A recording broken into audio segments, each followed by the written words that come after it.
Minun päivä. Minä herään aamulla 7. Pukeutun ja pesen hampaat. Sitten syön aamupalaa.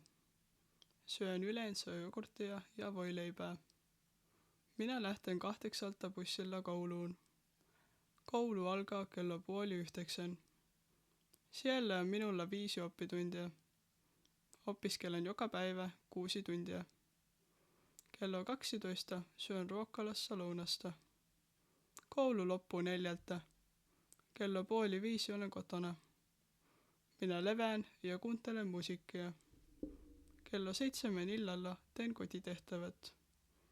Sen jälkeen pelaan tietokoneella kavereiden kanssa. Tai luen kirjaa. 10 käyn suihkussa ja pesen hampaat. Menen nukkumaan kello 11.